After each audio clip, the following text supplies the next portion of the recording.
ਅਗਲੀ ਗੱਲ ਕਰੀਏ ਹਰਸਿਮਰਤ ਕੌਰ ਬਾਦਲ ਦੀ। ਹਰਸਿਮਰਤ ਕੌਰ ਬਾਦਲ ਦਾ ਇੱਕ ਬਿਆਨ ਬੜੀ ਚਰਚਾ ਦੇ ਵਿੱਚ ਹੈ ਤੇ ਥੋੜ੍ਹੀ ਜਿਹੀ ਚਰਚਾ ਕਰਨੀ ਵੀ ਮੰਗਦਾ, ਕਰਨੀ ਬਣਦੀ ਵੀ ਹੈ।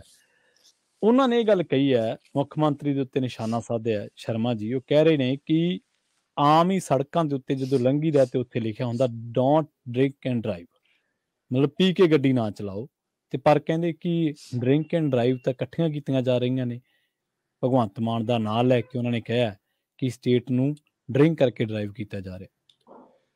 ਤੁਸੀਂ ਇਹ ਦੇਖੋ ਪ੍ਰਵੀਨ ਜੀ ਕਿ ਇਹ ਤੋਂ ਵੱਡੀ ਤਰਾਸਦੀ ਆਪਣੀ ਕੀ ਹੋ ਸਕਦੀ ਆ ਕਿ ਅਸੀਂ ਉਸ ਪਾਰਟੀ ਦੇ ਨੁਮਾਇੰਦੇ ਦੀ ਗੱਲ ਤੇ ਵਿਚਾਰ ਕਰ ਰਹੇ ਹਾਂ ਜਿਹੜੀ ਪਾਰਟੀ ਦੇ ਉੱਤੇ ਸਿੱਧਾ ਦੋਸ਼ ਹੈ ਕਿ ਇਹਨਾਂ ਨੇ ਪੰਜਾਬ ਨਾਲ ਵੱਡਾ ਧਰੋਹ ਕਮਾਇਆ, ਧੋਖਾ ਕੀਤਾ, ਇਹਨਾਂ ਦੀ ਸਰਕਾਰ ਦੇ ਸਮੇਂ 'ਚ ਬੇਅਦਬੀਆਂ ਹੋਈਆਂ।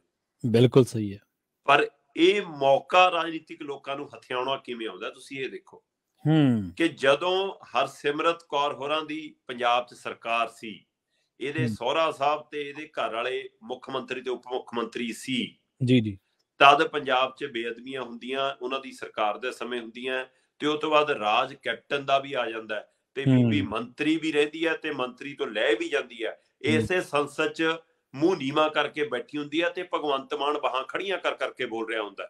ਜੀ ਜੀ ਬਿਲਕੁਲ ਏਦਾਂ ਹੀ ਸੀ। ਉਹ ਵੀ ਆਪਾਂ ਚਰਚਾਵਾਂ ਕੀਤੀਆਂ, ਉਹਦੇ ਉੱਤੇ ਵੀ ਮੀਡੀਆ ਨੇ ਨਜ਼ਰਸਾਨੀ ਕੀਤੀ ਕਿ ਲਓ ਜੀ ਅੱਜ ਭਗਵੰਤ ਮਾਨ ਨੇ ਹਰਸਿਮਰਤ ਕੌਰ ਨੂੰ ਘੇਰਿਆ, ਉਹਨੂੰ ਜਵਾਬ ਨਹੀਂ ਆਇਆ, ਉਹਨੂੰ ਪਸੀਨਾ ਆ ਗਿਆ। ਤੇ ਅੱਜ ਉਹ ਹਰਸਿਮਰਤ ਬਾਂਹ ਖੜੀ ਕਰ ਕਰਕੇ ਕਹਿ ਰਹੀ ਸੀ ਕਿ ਜੀ ਆ ਤਾਂ ਜੀ ਸੰਸਦ 'ਚ ਪੀ ਕੇ ਆ ਜਾਂਦਾ ਸੀ ਜੀ।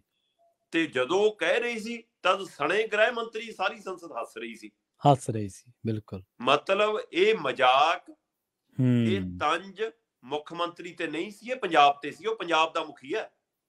ਬਿਲਕੁਲ ਇਹ ਪੰਜਾਬ ਨੂੰ ਕਿੰਨਾ ਕੁ ਸੀਰੀਅਸ ਲੈਂਦੀ ਆ ਸਾਡੀ ਸੰਸਦ, ਜਾਂ ਪੰਜਾਬ ਦੇ ਮੁੱਖ ਮੰਤਰੀ ਨੇ ਪੰਜਾਬ ਨੂੰ ਮਜ਼ਾਕ ਬਣਾ ਕੇ ਰੱਖ ਦਿੱਤਾ।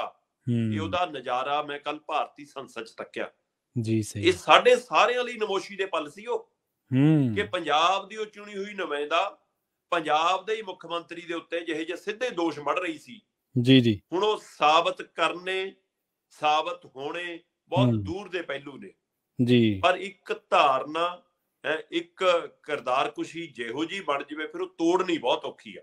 ਇਹ ਸਹੀ ਹੈ। ਖਾਸ ਕਰਕੇ ਰਾਜਨੀਤਿਕ ਖੇਤਰ ਦੇ ਵਿੱਚ ਤਾਂ ਮਤਲਬ ਕਿ ਜਿਹੜੇ ਰਾਜਨੀਤਿਕ ਦਾਗ ਨੇ ਨਾ ਜੀ ਉਹ ਧੁਲਦੇ ਨਹੀਂ, ਚਾਹੇ ਤੁਸੀਂ ਕੋਰਟ ਚੋਂ ਵੀ ਬਰੀ ਹੋ ਕੇ ਆ ਜਾਓ ਜੀ, ਇਹ ਦਾਗ ਨਾਲ ਹੀ ਰਹਿੰਦੇ ਨੇ। ਤੇ ਹੁਣ ਭਗਵੰਤ ਮਾਨ ਦਾ ਜਿਹੇ ਜਿਹਾ ਮਤਲਬ ਕਿ ਕਿਰਦਾਰਕੁਸ਼ੀ ਹੋ ਚੁੱਕੀ ਆ ਕਿ ਉਹ ਪੀਣ ਦੇ ਆਦੀ ਨੇ ਜੀ, ਉਹ ਜਹਾਜ਼ 'ਚ ਵੀ ਪੀ ਲਈ ਜੀ, ਉਤਰਨ ਲੱਗੇ ਵੀ ਲੜਖੜਾ ਗਏ ਜੀ, ਉਹ ਪੁਰਾਣੀਆਂ ਵੀਡੀਓ ਜੀ ਰੈਲੀਆਂ 'ਚ ਪੀ ਕੇ ਚਲੇ ਜਾਂਦੇ ਸੀ, ਉਹ ਗੱਡੀ 'ਚ ਲਿਟੇ ਨੇ ਜੀ। ਉਹ ਸਾਰਿਆਂ ਨੇ ਲੋਕਾਂ ਦੇ ਮਨਾਂ 'ਚ ਛਾਪ ਬਣਾ ਦਿੱਤੀ ਕਿ ਹਾਂ ਉਹ ਸੰਸਦ 'ਚ ਵੀ ਪੀ ਕੇ ਜਾਂਦਾ ਹੋਊਗਾ, ਉਹ ਸੰਸਦ 'ਚ ਵੀ ਪੀ ਕੇ ਬੈਠਦਾ ਹੋਊਗਾ। ਕੁਝ ਮੈਂਬਰਾਂ ਨੇ ਉੱਥੇ ਸਵਾਲ ਵੀ ਖੜੇ ਕਰ ਦਿੱਤੇ ਸੀ ਕਿ ਹਾਂ ਜੀ ਸਾਨੂੰ ਮੁਸਕ ਆਉਂਦੀ ਹੈ ਜੀ, ਸਾਡੀ ਸੀਟ ਬਦਲ ਦਿਓ। ਉਹ ਵੀ ਗੱਲ ਬੀਬੀ ਹਰਸਿਮਰਤ ਕੌਰ ਬੋਲੀ।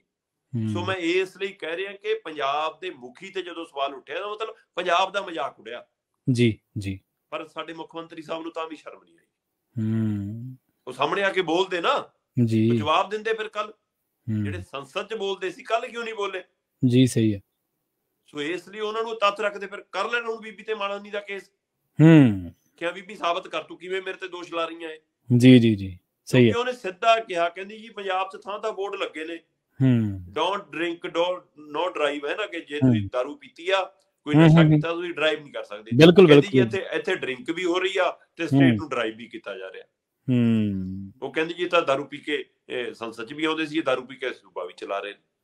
ਸੋ ਮੈਂ ਤਾਂ ਹੀ ਕਹਿ ਰਿਹਾ ਕਿ ਅੱਜ ਉਹ ਬੀਬੀ ਬੋਲ ਰਹੀ ਹੈ ਜਿਹੜੀ ਆਪ ਸਵਾਲਾਂ ਦੇ ਘੇਰੇ 'ਚ ਰਹੀ ਆ, ਜਿਹੜੀ 3 ਖੇਤੀ ਕਾਨੂੰਨਾਂ ਨੂੰ ਪਾਸ ਕਰਾਉਣ ਦੇ ਵਿੱਚ ਸਵਾਲਾਂ ਦੇ ਘੇਰੇ 'ਚ ਆ ਗਈ ਸੀ, ਜਿਹਦੇ ਕਰਕੇ ਉਹਦਾ ਮੰਤਰਾਲਾ ਗਿਆ, ਜਿਹਦੇ ਕਰਕੇ ਉਹਦਾ ਗੱਠਜੋੜ ਟੁੱਟਿਆ ਜੀ ਜੀ। ਅੱਜ ਉਹ ਨਸੀਹਤਾਂ ਦੇਣ ਵਾਲਾ ਉਹਨਾਂ ਨੂੰ ਮੌਕਾ ਮਿਲ ਗਿਆ। ਕਿਹਨੇ ਦਿੱਤਾ ਇਹ ਮੌਕਾ? ਇਹ ਆਪਣੀਆਂ ਨਲਾਇਕੀਆਂ ਕਾਰਨ, ਆਮ ਆਦਮੀ ਪਾਰਟੀ ਦੀਆਂ ਆਪਣੀਆਂ ਗਲਤੀਆਂ ਕਾਰਨ, ਆਪਣੀ ਲੀਡਰਸ਼ਿਪ ਦੀਆਂ ਗਲਤੀਆਂ ਕਾਰਨ, ਪੰਜਾਬ 'ਚ ਲੋਕਾਂ ਦੇ ਉਲਟ ਖੜਨ ਕਾਰਨ ਅੱਜ ਉਹ ਧਿਰਾਂ ਵੀ ਬੋਲਣ ਲੱਗ ਗਈਆਂ ਜਿਹਨਾਂ ਨੂੰ ਬੋਲਣ ਜੋਗਾ ਪੰਜਾਬ ਨੇ ਨਹੀਂ ਛੱਡਿਆ ਸੀ ਜੀ। ਸੋ ਇਸ ਲਈ ਕੱਲ ਬੀਬੀ ਜੰਮ ਕੇ ਭਰੀ, ਜੰਮ ਕੇ ਤੰਜ ਕਸੇ ਤੇ ਹਰ ਸੰਸਦ ਮੈਂਬਰ ਹੱਸਿਆ। ਜਿੰਨੀ ਦੇਰ ਬੀਬੀ ਬੋਲਦੀ ਰਹੀ, ਗ੍ਰਹਿ ਮੰਤਰੀ ਅਮਿਤ ਸ਼ਾਹ ਦਾ ਮੂੰਹ ਨਹੀਂ ਬੰਦ ਹੋਇਆ ਜੀ, ਦੰਦੇ ਕੱਢਦਾ ਰਿਹਾ ਉਹ ਬੰਦਾ।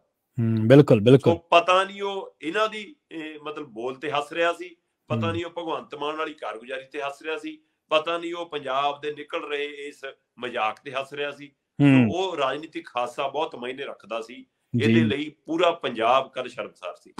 ਬਿਲਕੁਲ ਜੀ ਬਿਲਕੁਲ। ਪੰਜਾਬ ਦੀ ਜੋ ਉੱਥੇ ਖਿੱਲੀ ਉੱਡੀ ਜਿਸ ਤਰੀਕੇ ਦੇ ਨਾਲ, ਔਰ ਮੌਜੂ ਉੱਡਦਾ ਇਹਨਾਂ ਇਹੋ ਜਿਹੀਆਂ ਚੀਜ਼ਾਂ ਤੋਂ ਬਾਅਦ ਪੰਜਾਬੀਅਤ ਦੇ ਕਿਰਦਾਰ ਦਾ ਮੌਜੂ ਉੱਡਦਾ। ਇਹ ਜਿਹੜੀ ਤੁਸੀਂ ਗੱਲ ਪੱਖ ਛੋਇਆ, ਸਭ ਤੋਂ ਅਹਿਮ ਹੈ ਕਿ ਸਾਡੇ ਕਿਰਦਾਰ ਦਾ ਮੌਜੂ ਉੱਡਿਆ ਉੱਥੇ, ਔਰ ਦੇਸ਼ ਦਾ ਗ੍ਰਹਿ ਮੰਤਰੀ ਉੱਥੇ ਖਿੜਖਿੜ ਹੱਸਿਆ, ਮਸ਼ਕਰੀ ਹੱਸਿਆ, ਹਾਂ ਜਿਵੇਂ ਆਪਾਂ ਕਹਿ ਦਿੰਦੇ।